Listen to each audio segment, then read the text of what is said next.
Rallying today is an all-action, big-budget sport with professional drivers and factory teams from most manufacturers. One thing that we do know, and which this contemporary action film from Peugeot proves, is that the Group B era provided a spectacle for the rally enthusiasts, the like of which will never be seen again. The Audi Blitzkrieg was stoppable, and this is the car which stopped it, the Peugeot 205 T16. The French company had made the decision to contest the World Rally Championship as soon as the Group B regulations were announced. They saw it as a way to further promote the capabilities of the already popular 205 GTI road car, and they employed former top rally co-driver Jean Todt to mastermind the project. Todt, of course, has since gone on to even greater things. In the mid-90s, he became the boss of the Ferrari Grand Prix team. Always a thinker and a planner, Jean Todt examined the Group B regulations and determined that the way to go with the Peugeot project was to follow the path Renault had mapped out with their R5 Turbo. Take the basic front-engined front-wheel drive layout and scrap it. The engine was moved to the mid-car position, behind the driver but ahead of the rear axle, just like all other successful competition car layouts of modern times. To maintain the compact dimensions of the original 205 GTI and so keep an easily recognizable family resemblance, the turbocharged engine was mounted transversely. The spare wheel of the 205 Turbo 16 resides where the engine lived in the original. Even though the T16 is short and compact, the designers kept the wheelbase as long as possible so that the handling would be accurate and predictable, rather than having the nervous characteristics of short wheelbase machines.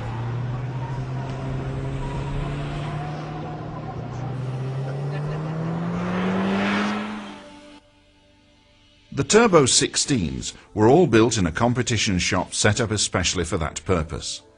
Back in those days, Peugeot was not involved in either Formula One or long-distance sports car racing, so it could concentrate all its time and budget on this single program. Unlike the Renault R5 Turbo, the rival French Marque's rally effort was to be a totally concentrated one. This concentration of time, budget and effort was to pay huge dividends.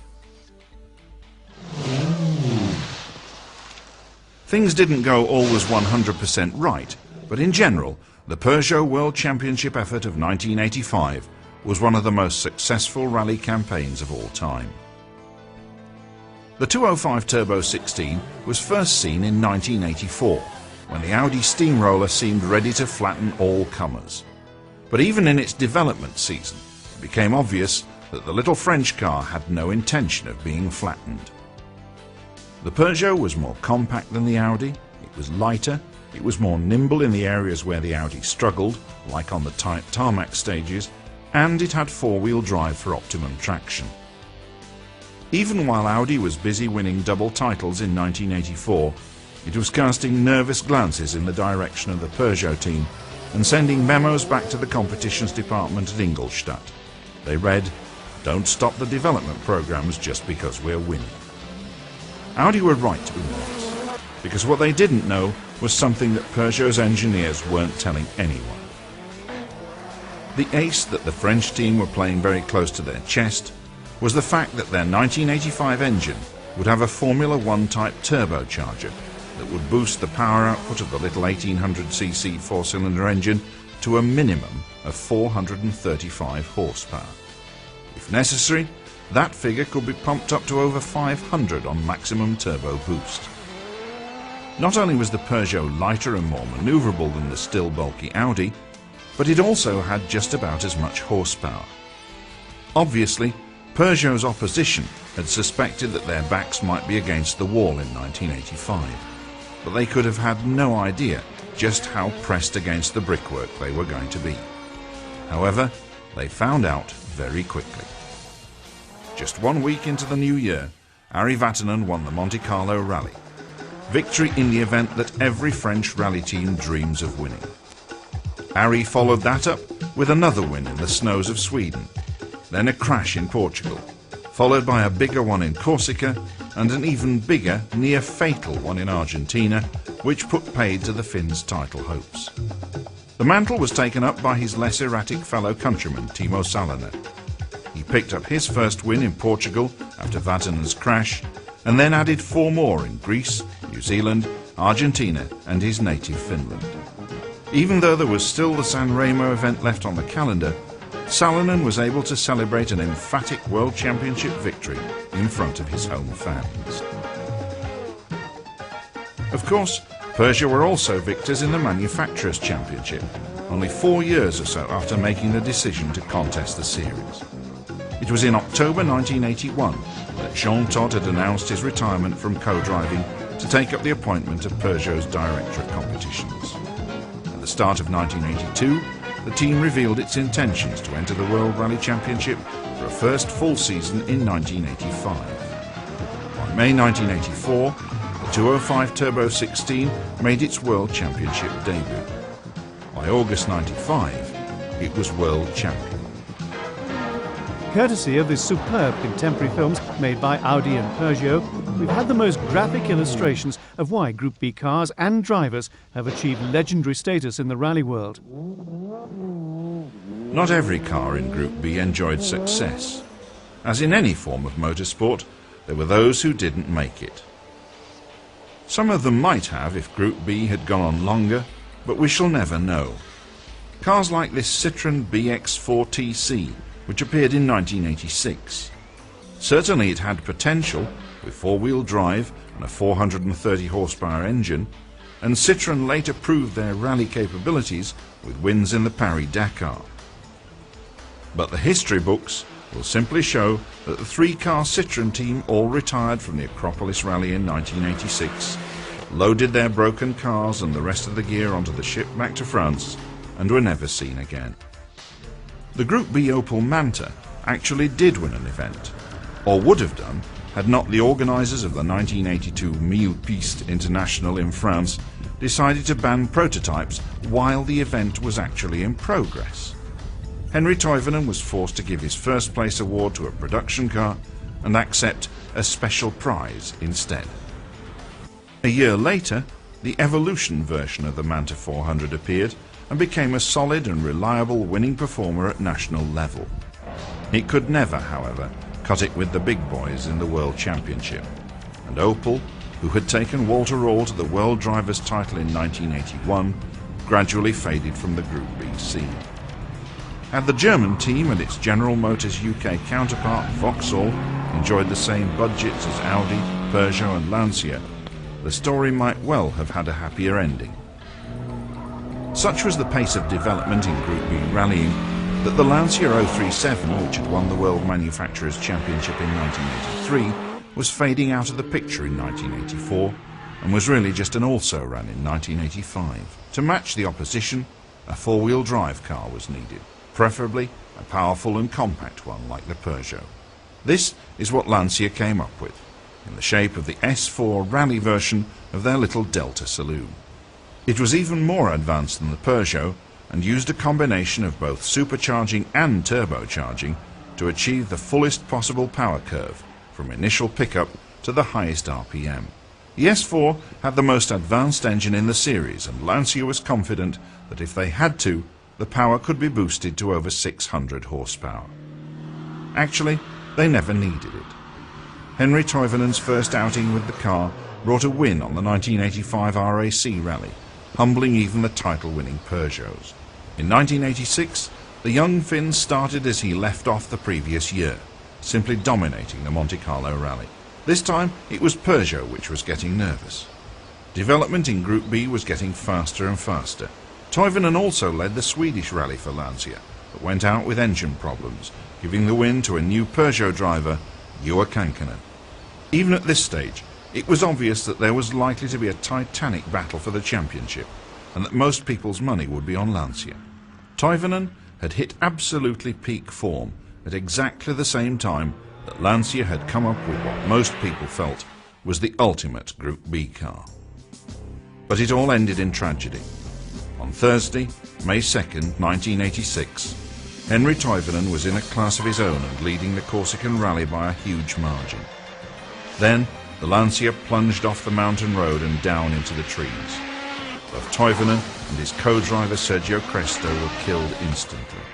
A year to the day after Lancia had lost another star driver, Attilio Bettega, when he crashed his 037 on the same rally. As they had a year earlier, the whole Lancia team withdrew from the rally on receiving the news of Toivonen's death. The challenge of the S4 for World Championship honours was, to all intents and purposes, over and done, as was Group B. This latest in a catalogue of tragic accidents, including spectator deaths in Portugal, led the International Automobile Federation to say enough is enough. Truly, they felt, the cars had become too fast to race.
The British attempts to enter the Group B challenge also ended in tears, although the Ford RS200 and the Metro 6R4 might well have done a lot better with more development time available. As it was, these latecomers to Group B really only got started as the category was about to be banned. The 6R4 was based on the silhouette of the little MG Metro saloon, though you'd need a pretty good imagination and an eye for detail to see much of a resemblance. The original prototype of the car was actually built without the eye-catching wings and front air dam, but it soon became obvious that the 6R4 would be unmanageable at speed without them, and they were designed into the specification.